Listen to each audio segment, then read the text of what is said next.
It's a tragedy Rome reports witnessed firsthand. Iraqi Christians forced out of their homes under the threat of being killed. Just a few years ago, there were roughly 2 million Christians in Iraq. Now, there are less than 250,000.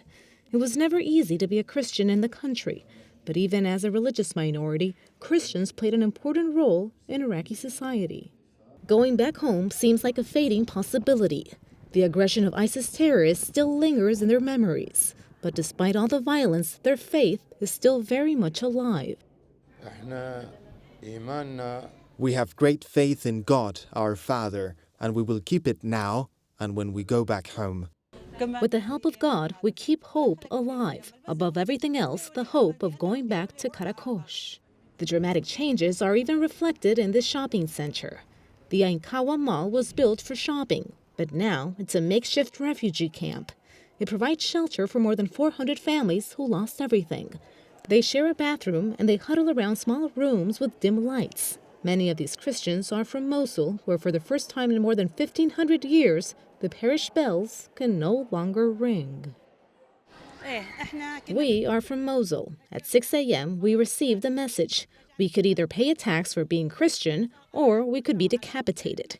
We were forced to leave, and when we reached the border, everything was stolen from us. Our cars, our money, everything. More than 400,000 people have fled to northern Iraq. In just a few weeks, about 70,000 arrived to the city of Erbil, the capital of Kurdistan, an autonomous region in Iraq. They've lost everything, and they live under these conditions. The yard of a local parish was turned into an improvised refugee camp overnight.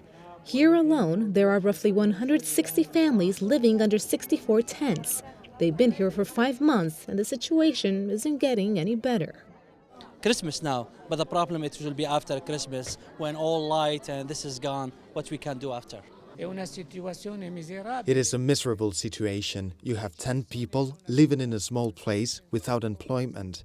The psychological pressure is terrible. In these conditions, it's difficult to envision a Christmas celebration. Sarmat Kalo is a Dominican friar who was forced to flee from Karakosh. Now he's a refugee in Erbil.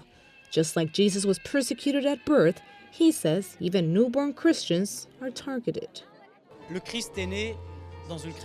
Christianity is born in a manger. Jesus was born poor, and we too are poor. If you think about it, Christmas is right here with us. Christ will be born among us. He will rise from this poverty we're living. He was the Savior, but he was also persecuted. Now we're being persecuted for believing in him and his message. So this year, we will truly experience Christmas.